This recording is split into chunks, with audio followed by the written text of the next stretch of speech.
तो देखिए आपका मूल अधिकार में स्टेट की परिभाषा चल रही थी, फिर उसको एक बार देखिए तब आपका बेरेट की भाषा बताया जाए और उसी की आपका व्याख्या करना है। ये जो क्वेश्चन बताया जा रहा है, मॉडल भी आपका बता दिया जाए कैसे कैसे मॉडल आपका प्री में और मेंस में बनते हैं।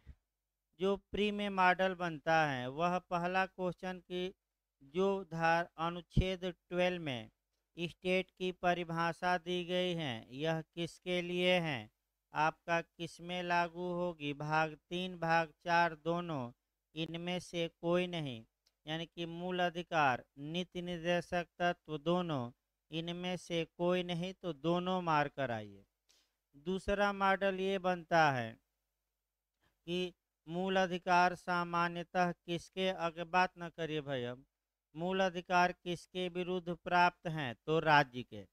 वह राज्य कौन होगा जो हमारे मूल अधिकारों का सम्मान करने के लिए विधितः बाध्य है, तो अनुच्छेद 12 में जो राज्य की परिभाषा में आ जाए।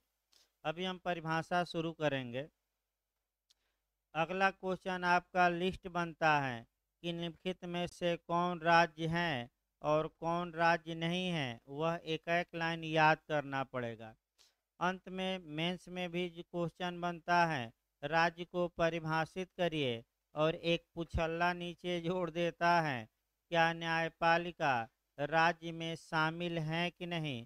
अर्थात अगर जुडिशरी ही हमारे फंडामेंटल राइट का वायलेशन करती हैं तो क्या न्यायपालिका के खिलाफ हम अनुच्छेद 32 के तहत या 226 के तहत याचिका दायर करके उपचार की मांग कर सकते हैं कि नहीं, ये क्वेश्चन बनता है। तो आपका ये मॉडल बनता है।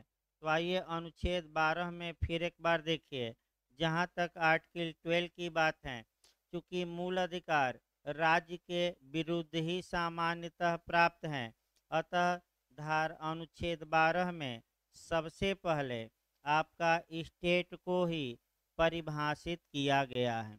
यानी कि राज्य कौन होगा, स्टेट कौन होगा, यानी कि वह प्राधिकारी कौन होगा जिसके खिलाफ आपको मूल अधिकार प्राप्त हैं।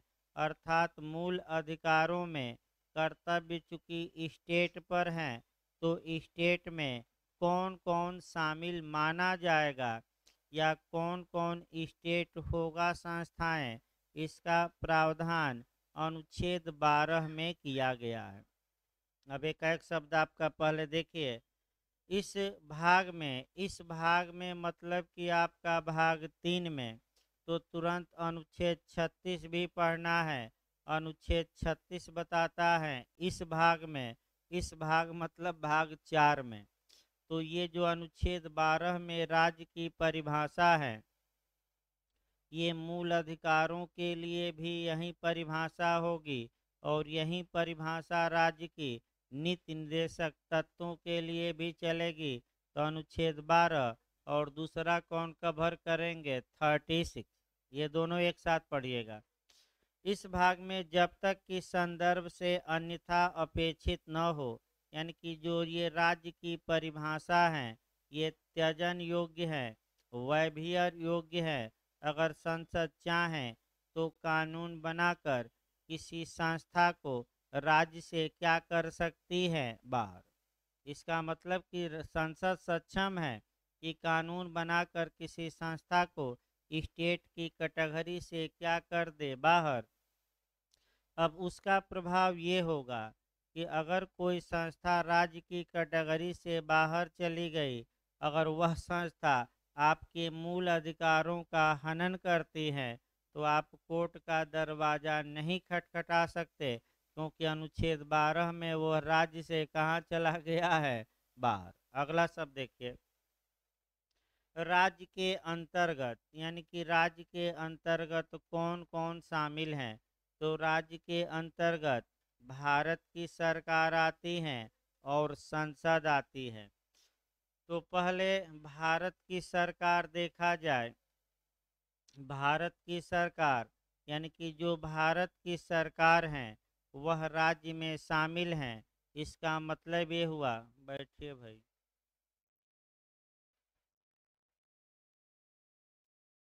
भारत की सरकार शब्द को कहाँ परिभाषित किया गया है? भारत की सरकार का मतलब ये हुआ। अब यहीं थोड़ा आपको सतर्क रहना है कि जो सरकार होती है आपका, अगर हम विधि शास्त्रीय वे में देखें या पॉलिटिकल साइंस के माध्यम से देखें या अन्य माध्यम से, तो सरकार के तीन पार्ट होते हैं। एक कार्यपालिका, दूसरा विधायिका और तीसरा न्यायपालिका। यानी कि एक एग्जीक्यूटिव, दूसरा लेजिस्लेचर और तीसरा जुडिशरी। तो चूंकि विधायिका के लिए अलग से आपका प्रावधान किया गया है और भारत की संसद लिखा गया है, अतः ऐसी दशा में आप पहले भारत की सरकार में कार्यपालिका शामिल है और कार्यपालिका का जो औपचारिक प्रधान होता है वह राष्ट्रपति होता है और एक्चुअल शक्ति मंत्रिपरिषद में निहित होती हैं, जिसमें प्रधानमंत्री और सभी मंत्री शामिल होते हैं। अर्थात इसका मतलब ये हुआ कि भारत का राष्ट्रपति या मंत्रिपरिषद संघ की आपका ये स्टेट माना जाएगा, राज्य माना जाएगा। इसका मतलब ये हुआ कि भारत का राष्ट्रपति या संघ की मंत्रिपरिषद कोई ऐसा कानून नहीं बना सकती, कोई ऐसा नियम नहीं बना सकती जो हमारे मूल अधिकारों को कम करती हो या छीनती हो, क्योंकि ये राज्य की परिभाषा में है और राज्य हमारे मूल अधिकारों को न तो कम कर सकता है न छीन सकता है। लेकिन केशवानंद भारती का वाद भी भाई बताया गया, हमेशा याद रखिए कि राज्य मूल अधिकारों में संशोधन कर सकता है लेकिन उसके बेसिक स्ट्रक्चर में संशोधन नहीं कर सकता। तो संघ की सरकार राज्य मानी जाएगी, यानी कि संघ की सरकार का भी कर्तव्य है कि हमारे फंडामेंटल राइट का सम्मान करे, इज्जत करे। अगर वह हमारे फंडामेंटल राइट का वायलेशन करता है तो हम 226 के तहत हाई कोर्ट और 32 के तहत कहाँ जा सकते हैं उसके विरुद्ध? उच्चतम न्यायालय। दूसरा ये और संसद। अब दूसरा शब्द आपका है पार्लियामेंट और संसद शब्द लिखा है। अब यहाँ आपका संसद की परिभाषा पहले देखनी है कि संसद को कहाँ परिभाषित किया गया है। तो पार्लियामेंट को या संसद को आपका संविधान के अनुच्छेद 79 में डिफाइन किया गया है। संसद के दो सदन हैं, टू हाउस हैं, एक लोकसभा और एक राज्यसभा, और भारत का राष्ट्रपति संसद का अभिन्न अंग है लेकिन सदन नहीं है। तो भारत का राष्ट्रपति जो है वह संसद का अभिन्न या अनिवार्य अंग है लेकिन संसद का सदन नहीं है। अर्थात इसका मतलब ये हुआ कि संसद कोई ऐसा कानून नहीं बना सकती जो हमारे मूल अधिकारों को कम करता हो या छीनता हो। अगर बनाती हैं तो अनुच्छेद 12 में चूंकि स्टेट में वो भी शामिल हैं तो हम उसके खिलाफ भी कोर्ट का दरवाज़ा खटखटा सकते हैं कि नहीं? खटखटा सकते हैं, कोई रोक टोक नहीं है। लेकिन फिर केशवानंद भारती का वाद हमेशा याद रखिए, संसद मूल अधिकारों में संशोधन कर सकती है लेकिन उसके आधारिक संरचना में संशोधन नहीं कर सकती। यानी कि संसद भी राज्य में शामिल है और संसद के विरुद्ध भी हमारा मूल अधिकार है। संसद पर भी जिम्मेदारी है कि हमारे मूल अधिकारों का क्या करे? सम्मान।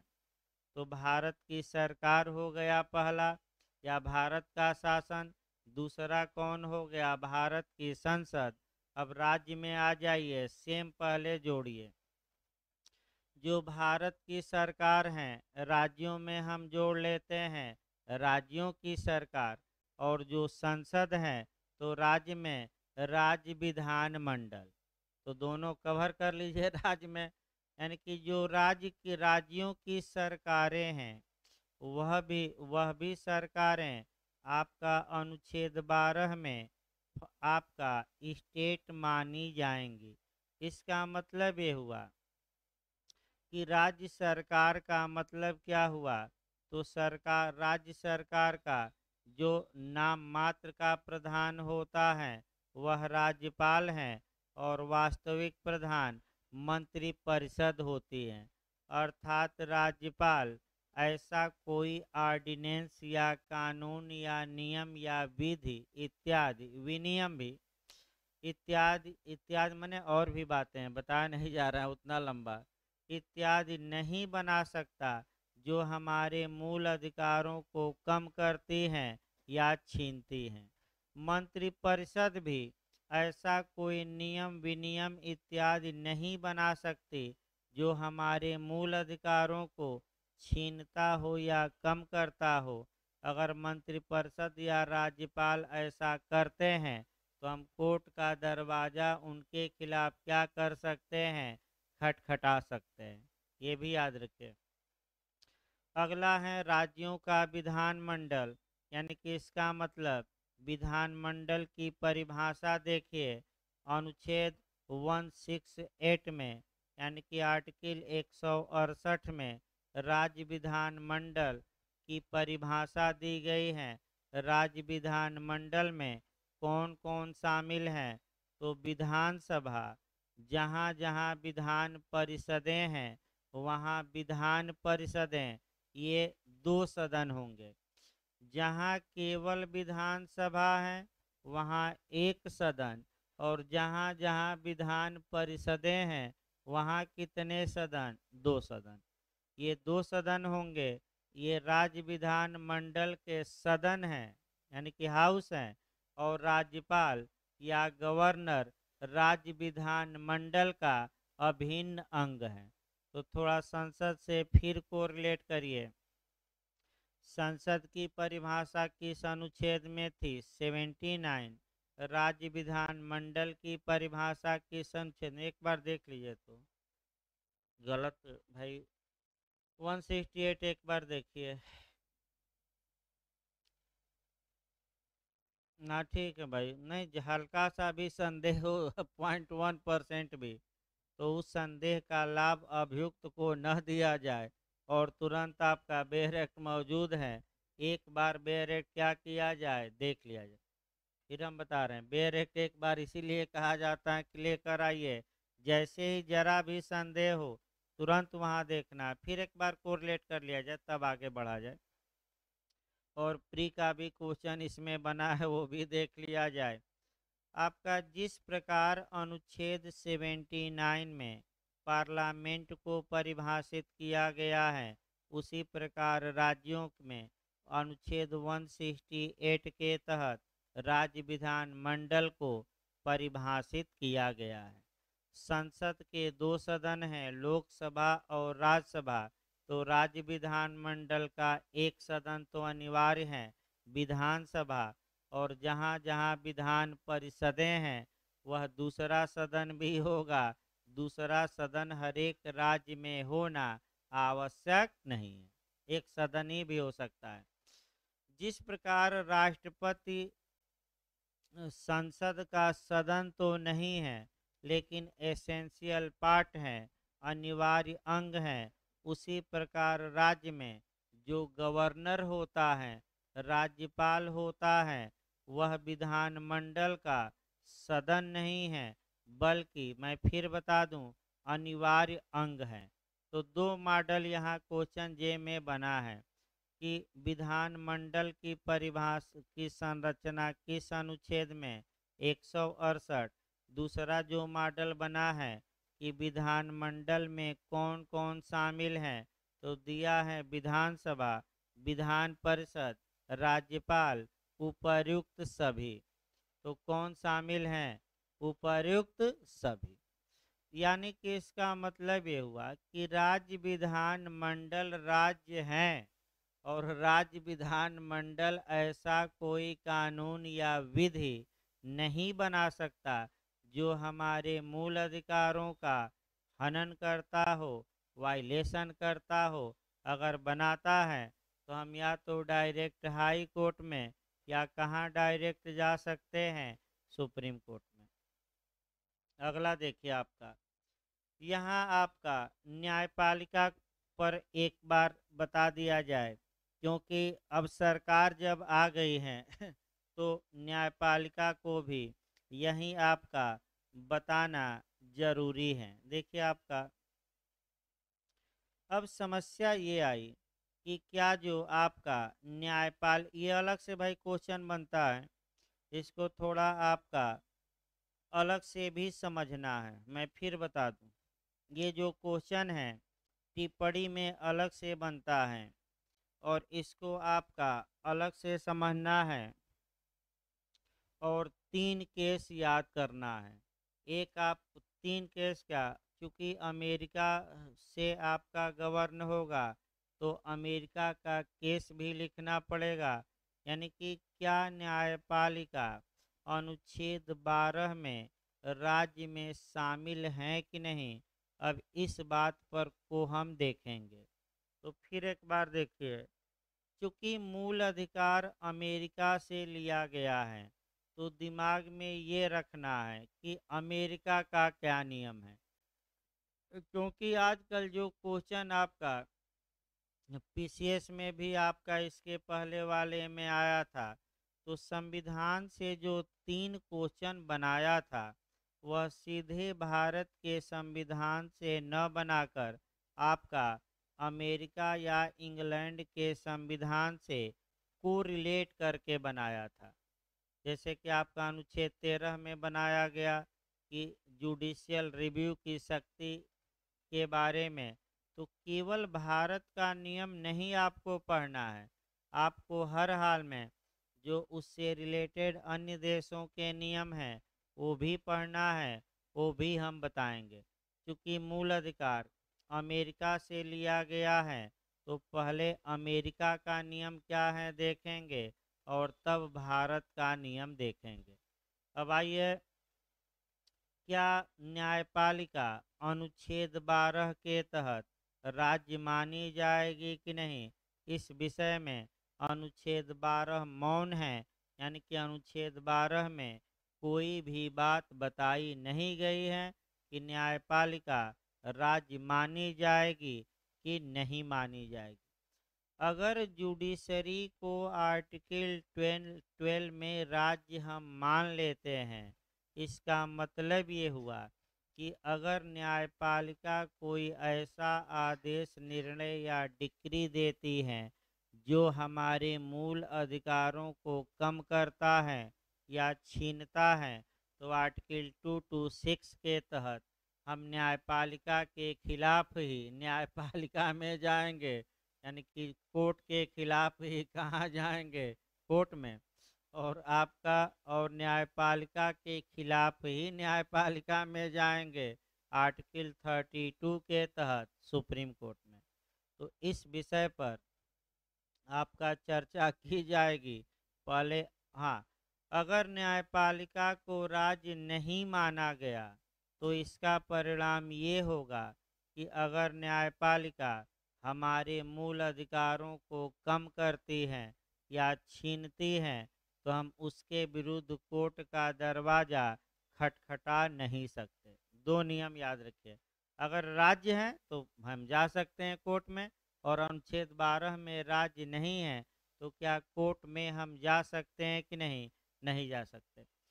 पहले आपका कह सकते हैं कि अमेरिका का नियम देखिए, संयुक्त राज्य अमेरिका में 14वें संविधान संशोधन अधिनियम के तहत न्यायपालिका को राज्य में शामिल माना गया। यानी कि संयुक्त राज्य अमेरिका में संविधान के 14वें यानी कि 14 यानी कि 14वें संविधान संशोधन द्वारा न्यायपालिका को राज्य की कैटेगरी में रख दिया गया। यानी कि अमेरिका में जो जुडिशरी है वह ऐसा कोई निर्णय, आदेश या कार्य नहीं कर सकती जो अमेरिका के लोगों के मूल अधिकारों को छीनती हो या कम करती हो। तत्पश्चात वर्जीनिया बनाम राइफ्स का केस है। वर्जीनिया बनाम राइफ्स का केस है, अच्छे से याद रखिएगा, वर्जीनिया बनाम राइफ्स।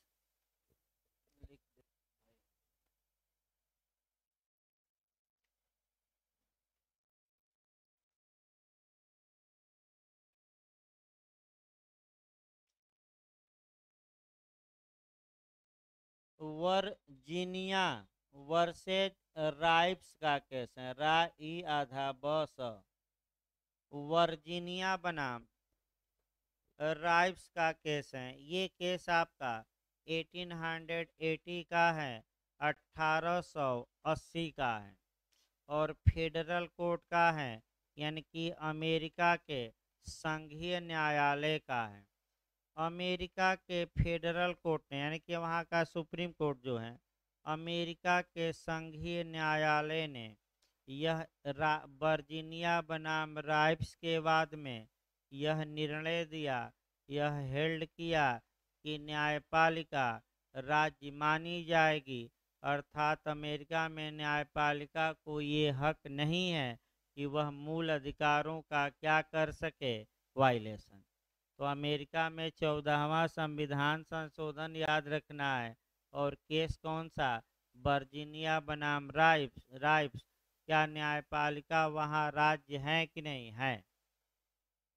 भारत में चूंकि इस विषय पर हमारा संविधान मौन है, न तो कोई संविधान में संशोधन ही हुआ है, अतः जो पहला केस आता है वह आता है नरेश बनाम स्टेट ऑफ महाराष्ट्र का।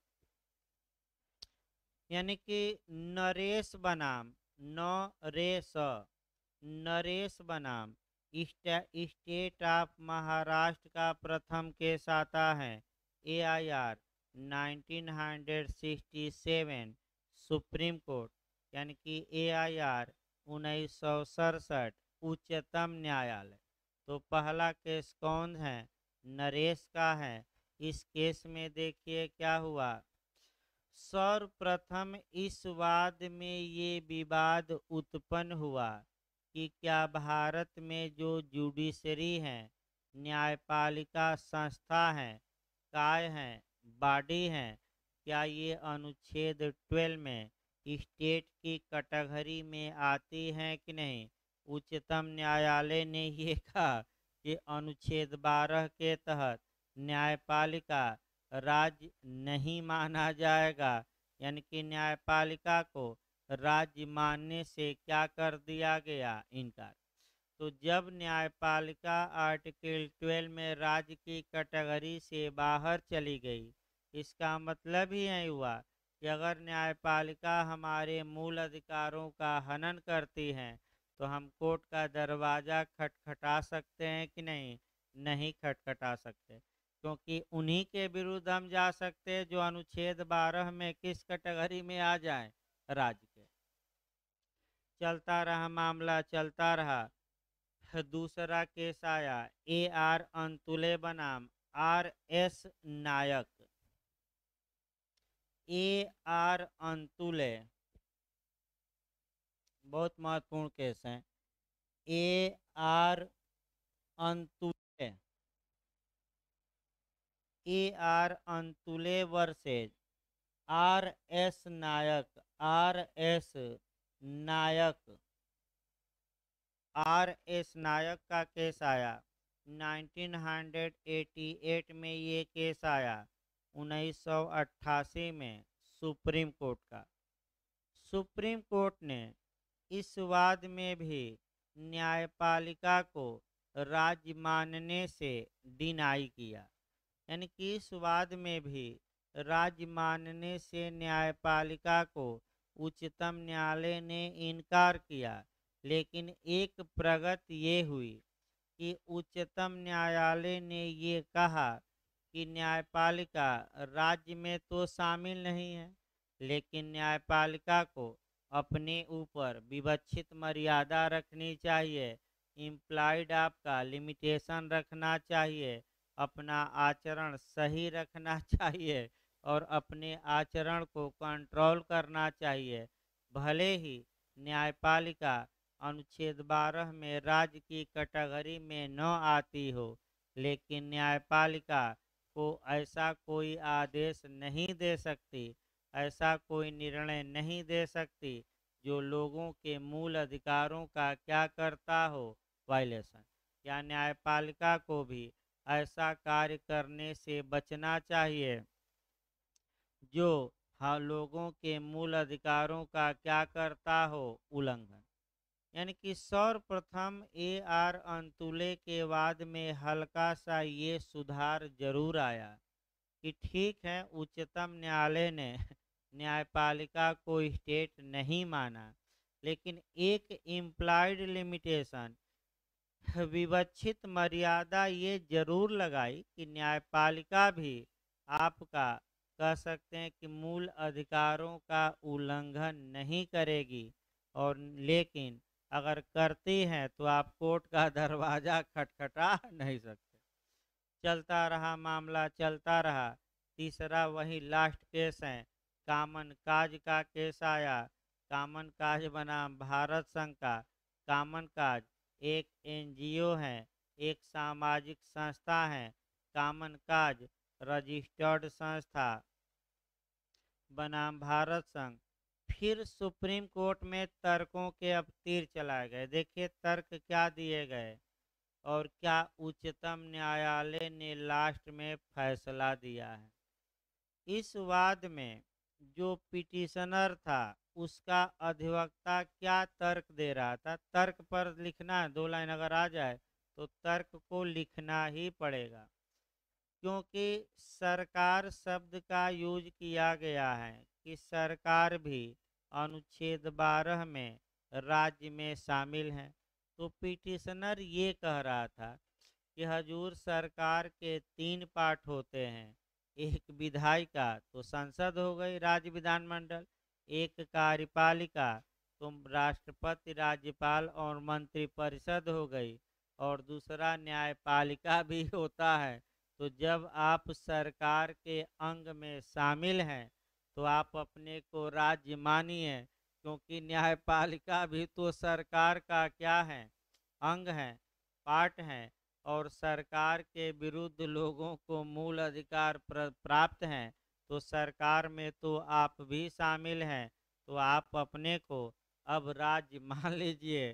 तो इस मामले में उच्चतम न्यायालय ने न्यायपालिका को राज्य माना। फिर एक बात, यानी कि वर्तमान में भारत में भी जुडिशरी राज्य हैं, लेकिन लेकिन भी लगाना है, डायरेक्ट नहीं पढ़ना है इसको। यानी कि वर्तमान समय में भारत में न्यायपालिका पूछे कि राज्य में शामिल हैं कि नहीं, राज्य हैं, ये मान लिया गया तीसरे केस में भारत में। लेकिन न्यायपालिका के फिर आपका कार्यों को 2 वर्गों में बांट दिया गया, एक आपका प्रशासनिक कार्य और दूसरा न्यायिक कार्य। फिर वही बात आपका सुप्रीम कोर्ट ने आपका कहा कि यदि न्यायालय कोई निर्णय, डिक्री या आदेश पारित करता है और उस आदेश द्वारा किसी के मूल अधिकारों का उल्लंघन होता है, तो उस दशा में न्यायालय राज्य नहीं माना जाएगा। बंटवारा करिए, एक न्यायिक कार्य और दूसरा कौन सा, प्रशासनिक। तो किस कार्य के लिए न्यायपालिका राज्य है, प्रशासनिक, और आज भी किस कार्य के लिए नहीं है, न्यायिक।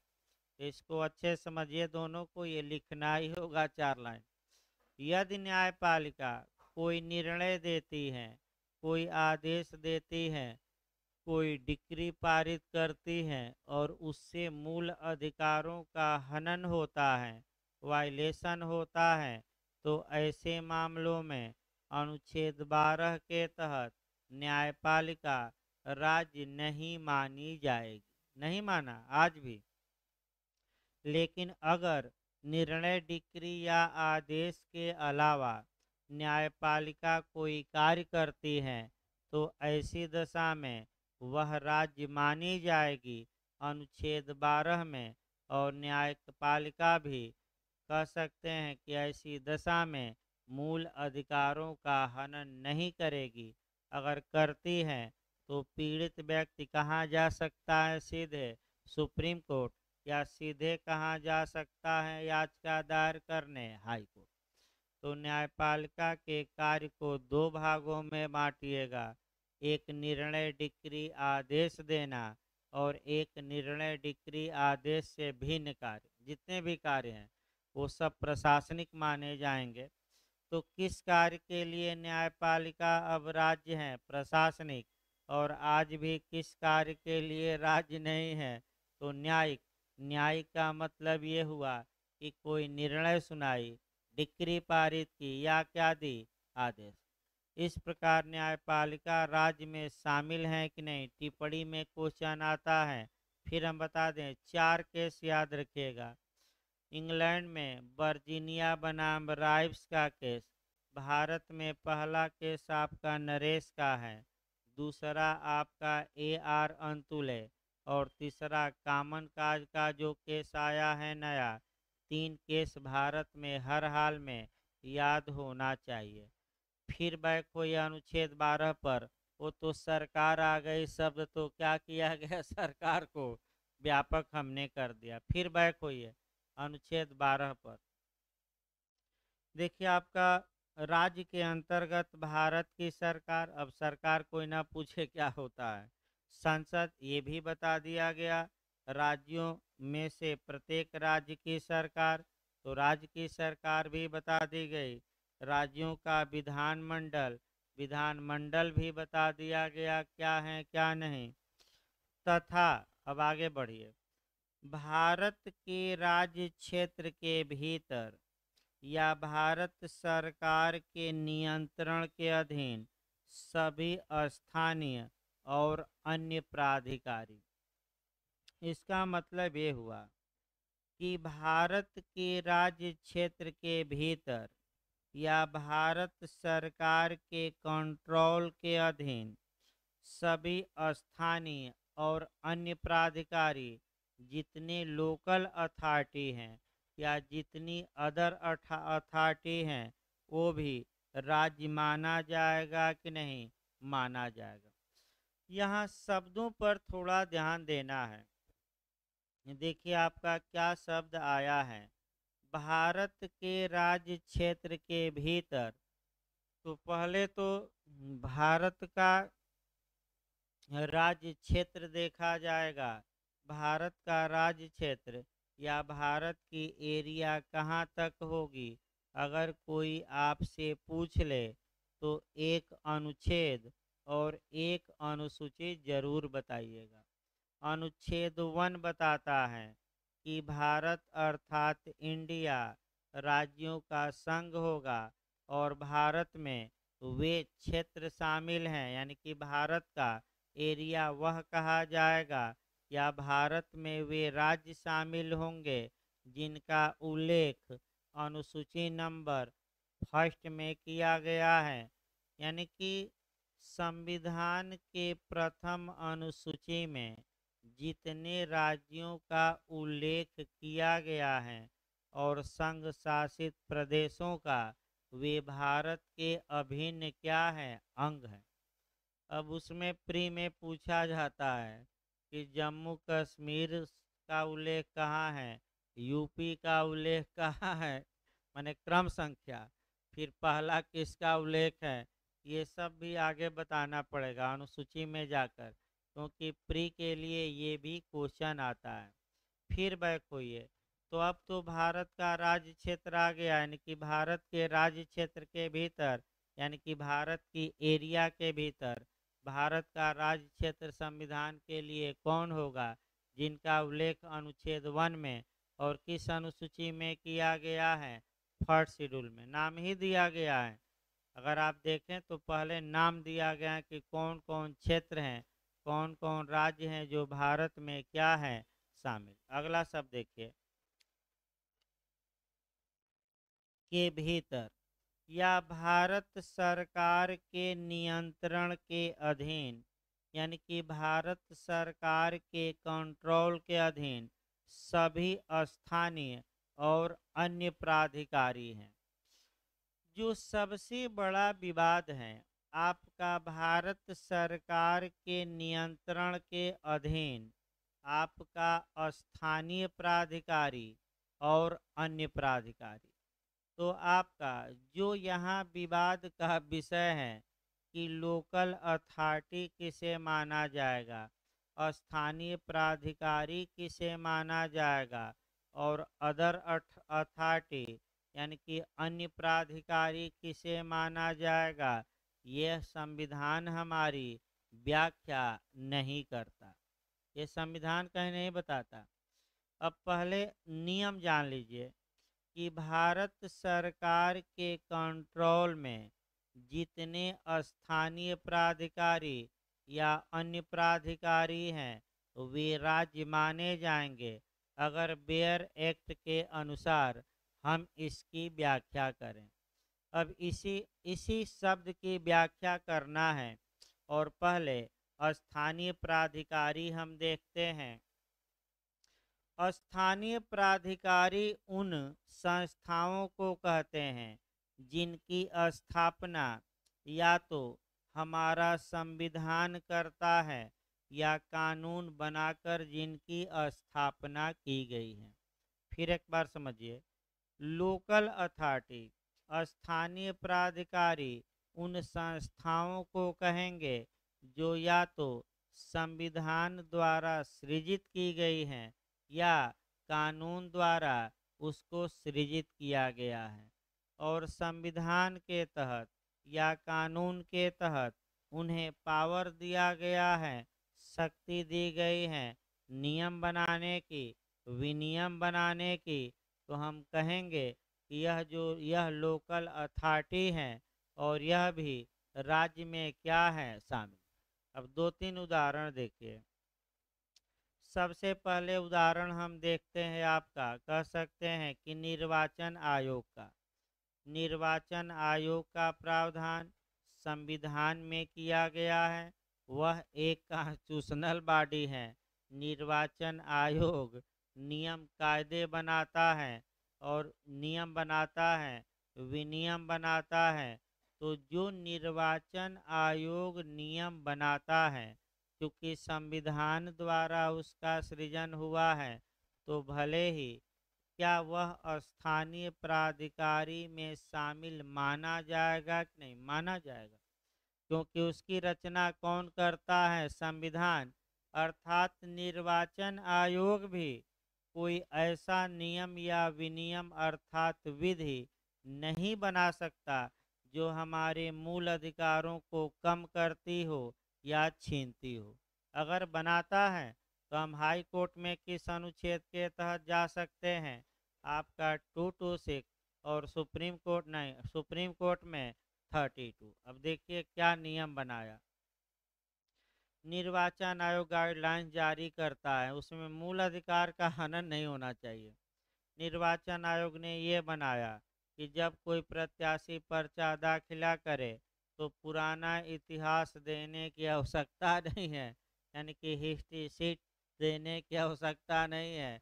कितना बैड करेक्टर किया है, कितना पूर्वतन अपराध किया है, इसका उल्लेख करने की कोई आवश्यकता नहीं। और भले ही मुकदमा चल रहे हों वह चुनाव लड़ने में सक्षम है, अगर अपील है तो उस दौरान भी लड़ सकता है। सुप्रीम कोर्ट में चैलेंज किया गया PUCL संस्था द्वारा, सुप्रीम कोर्ट ने इस नियम को गलत ठहराया और कहा कि ये नियम सही नहीं है। मतदाता का सूचना का अधिकार है, राइट टू इन्फॉर्मेशन है। मतदाता करेक्टर को जानेगा तभी तो गुड करेक्टर वालों को चुनेगा। अतः जितने प्रत्याशी पर्चा दाखिल करें, सुप्रीम कोर्ट ने कहा कि ये नियम की कोई मने ये न दे, सभी अपनी चल अचल संपत्ति, उसके बाद जितने अपराध किए हैं, कितने में सजा मिली, कितने में क्या चल रहा है, सबका उल्लेख शपथ पत्र पर क्या करें। अब बाद में गलत पाया जाता है तो आपका चुनाव ही क्या हो जाएगा, कैंसिल। यहाँ तक कि अगर विवाहित हैं तो पति और पत्नी का भी क्या दीजिए नाम। और एक दिन मैं बताया भी था कि आपका अनुच्छेद 19 में ही आएगा, लेकिन हल्का सा एक लाइन यहाँ फिर हम बता दें। मोदी जी एक ऐसे थे जो अपनी पत्नी का नाम आपका छुपा लेते थे। तो जब 2013 में सुप्रीम कोर्ट ने फैसला दिया कि अगर विवाहित हैं तो चुनाव लड़ रहे हैं तो पर्चा दाखिल करते समय पति या पत्नी का नाम देना क्या होगा, अनिवार्य, वैकल्पिक नहीं। वैकल्पिक रहेगा तो छोड़ सकते हैं या, लेकिन अनिवार्य हो गया तो हर हाल में क्या करना पड़ेगा, लिखना ही होगा। और बाद में गलती पाई जाती है तो आपका चुनाव भी क्या हो जाएगा, रद्द। तो मोदी जी ने देखा कि अगर हम कल पीएम बन गए, पत्नी का नाम नहीं लिखे तो हमारा चुनाव ही क्या हो जाएगा, हाई कोर्ट सुप्रीम कोर्ट द्वारा रद्द। अतः पहली बार 2014 के चुनाव में मजबूरी में ही सही अपनी पत्नी का नाम का क्या किए, उल्लेख भाई किए हैं। और आज भी वो पीएम की पत्नी है, भले अलग रह रही है वो अलग बात है, यानी कि आपका अलग रह रही है वो अलग बात है, लेकिन पत्नी तो पीएम की है ही लीगल तौर पे। तो जितना पीएम को सुरक्षा उतना उनकी किसको, पत्नी को सुरक्षा मिली है। एसपी जी पूरा लगी रहती हैं, वो भले पैदल चलें लेकिन पूरा वाहन से लेकर आगे पीछे हथियार बंद क्या करते हैं भाई, आपका लिए रहेंगे। टेम्पू से चल रही हैं और ये लोग अपना आगे पीछे चलते रहते हैं, इसमें कोई शक नहीं है। क्योंकि जितनी सुरक्षा पीएम को उतनी उनकी किसको, फैमिली को। तो फिर एक बार बैक होइए। अब हमने ये बताया कि स्थानीय प्राधिकारी को बताया, स्थानीय प्राधिकारी में जैसे नगर पालिका आ गया, इसका भी कानून द्वारा सृजन है। ग्राम पंचायतें हो गई, ये भी कानून द्वारा बनी है। फिर आपका नगर महापालिका हो गई, नगर निगम हो गया, आपका जो ये विकास प्राधिकरण बनते हैं, ये सब किसकी रचना है, या तो संविधान की या कानून की। तो एक लाइन याद रखें, ऐसी संस्थाएं जिनकी स्थापना या तो संविधान द्वारा हुई है या कानून द्वारा, उन्हें भी राज्य माना जाए। अब शब्द पर थोड़ा गौर करिए तो फिर एक बार जो है यहाँ आपका टेक्निकल क्वेश्चन है। देखिए, भारत सरकार के नियंत्रण के अधीन शब्दों के बाद जो शब्द आया है वह स्थानीय प्राधिकारी आया है, और उसके बाद जो शब्द आया है वह आया है अन्य प्राधिकारी। अब समस्या देखिए कहाँ, दो केसेस में देखना है। समस्या ये है, एक सिद्धांत होता है इजडम जेनरिस का, फिर समझिए इजडम जेनरिस का सिद्धांत होता है। इजडम जेनरिस का मतलब हुआ शब्द सामीप्यता का सिद्धांत। यानी कि अगर दो शब्द आए हैं तो कौन सा शब्द किससे अटैच है, इसका निर्धारण जो किया जाता है, जो पहले शब्द आता है वह अटैच किया जाता है और बाद वाले को अटैच नहीं किया जाता। यानी कि शब्द सामीप्यता का सिद्धांत का मतलब कि जब दो शब्द आसपास हैं तो उनको एक साथ लिया जाता है, और जो शब्द थोड़ा क्या है दूर, उसको क्या कर दिया जाता है, बाहर। तो बताइए बैरक में भारत सरकार के नियंत्रण के अधीन के बाद कौन सा शब्द आया है, स्थानीय प्राधिकारी की अन्य प्राधिकारी, स्थानीय। तो भारत सरकार के नियंत्रण के अधीन जो ये शब्द हैं किसके लिए यूज हुआ है? स्थानीय प्राधिकारी के लिए। अगर भारत अर्थात इसका मतलब ये हुआ कि जितनी संस्थाएं भारत सरकार के कंट्रोल में हैं और स्थानीय प्राधिकारी के अंतर्गत आती हैं आपका उन्हें राज्य माना जाएगा, क्योंकि आपका भारत सरकार के नियंत्रण के बाद लोकल अथॉरिटी शब्द का प्रयोग हुआ है। और जब शब्द की व्याख्या करिए तो जो जो समवर्ती शब्द हैं आपस में उनको एक साथ जोड़कर पढ़ा जाता है और अन्य प्राधिकारी को क्या कर दिया गया? बाहर। इसी को हम कहते हैं इजडम जेनरिस का सिद्धांत, शब्द सामीप्यता का सिद्धांत, ये इंटरप्रिटेशन का सिद्धांत है। तो केस पहले याद रखिए, इस सिद्धांत को पलटा जाएगा अभी 2-4 मिनट बाद, लेकिन पहले केस देखिए। पहला केस आया आपका शांताबाई बनाम, नहीं, आपका विश्वविद्यालय ऑफ मद्रास यानी कि मद्रास विश्वविद्यालय बनाम शांताबाई का आया। पहला केस मद्रास विश्वविद्यालय बनाम शांताबाई का केस आया और इस केस में विश्वविद्यालय को राज्य मानने से इनकार कर दिया गया और ये कहा गया कि विश्वविद्यालय राज्य नहीं है।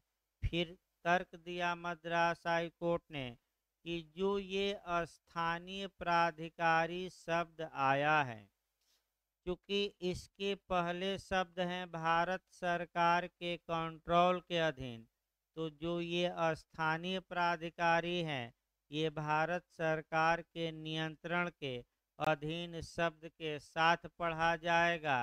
यानी कि ऐसे स्थानीय प्राधिकारी जो भारत सरकार से कंट्रोल होते हैं वे राज्य तो माने जाएंगे, क्योंकि ये जो स्थानीय प्राधिकारी शब्द हैं शब्द सामीप्यता के सिद्धांत के अनुसार भारत के सरकार के नियंत्रण से जोड़कर पढ़ा जाएगा।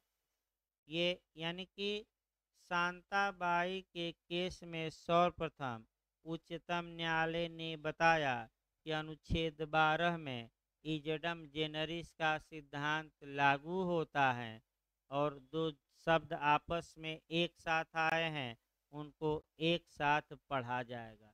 अन्य प्राधिकारी से इसको जोड़कर नहीं पढ़ा जाएगा। चलता रहा मामला, चलता रहा। अब दूसरा केस आया उजमाबाई बनाम उत्तर प्रदेश राज्य।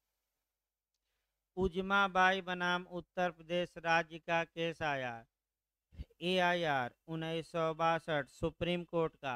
अब फिर एक बार देखिए, उजमाबाई बनाम उत्तर प्रदेश राज्य 1962 के बाद में जो शांताबाई के केस में उच्चतम न्यायालय ने निर्णय दिया था उस निर्णय को उसने सेट साइड कर दिया, अपास्त कर दिया और ये कहा कि अनुच्छेद 12 में इजडम जेनरिस का प्रिंसिपल लागू नहीं होता। जो ये भारत सरकार के नियंत्रण शब्द यूज किया गया है वह स्थानीय प्राधिकारी के लिए नहीं बल्कि किसके लिए? अन्य प्राधिकारी। यानी कि स्थानीय से अब छलांग लगाकर कहाँ चले जाइए, निकटवर्ती के लिए नहीं, किसके लिए? यानी कि अदर अथॉरिटी का मतलब ये हुआ कि ऐसी कोई भी संस्था जो भारत सरकार से कंट्रोल होती है और जिसे नियम विनियम बनाने की शक्ति प्राप्त है वह अन्य प्राधिकारी में आएगी और उसे राज्य माना जाए। यानी कि कॉन्सेप्ट याद रखिए, जो भारत सरकार के कंट्रोल के अधीन शब्द हैं अब आपका उजमाबाई के केस में किससे जोड़ दिया गया? अदर अथॉरिटी से, यानी कि लास्ट शब्द से, यानी कि अन्य प्राधिकारी से। जो उड़ान सुप्रीम कोर्ट ने सन 1962 से शुरू की वह उड़ान आज भी आपका उड़ रहा है, यानी कि वह उड़ान आज भी कायम है।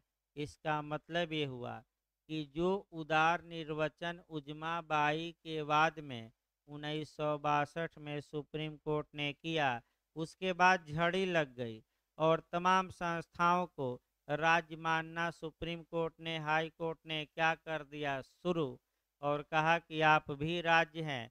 तो राज्य जब हो गए तो मूल अधिकारों का हनन कर सकते हैं कि नहीं? नहीं कर सकते। करते हैं तो कहाँ जाया जाएगा? अब आइए, आपका मोहम्मद यामीन बनाम टाउन एरिया कमेटी, वही लिस्ट अब याद करना है। इसमें नगर पालिका को राज्य मान लिया गया, फिर विद्युत परिषद को, इत्यादि को। तो आपका हो चूँकि समय भी हो गया है तो कल इसको समाप्त किया जाएगा। आपका वही लिस्ट अब पढ़ना पड़ेगा भाई, लिस्ट याद करना पड़ेगा और कोई उपाय नहीं है। केस भले थोड़ा कम याद रहे, किसको राज्य माना गया और किसको नहीं माना गया, कल हम केस सहित बताएंगे। लिस्ट लिखना होगा तो एक बार लिख लीजिएगा कल। तभी 10 मिनट बाद भाई सीपीसी चलेगी आपका 11:10, हाँ 11:20 या 22 पर शुरू कर दिया जाए, ताकि थोड़ा सीपीसी का भी धीरे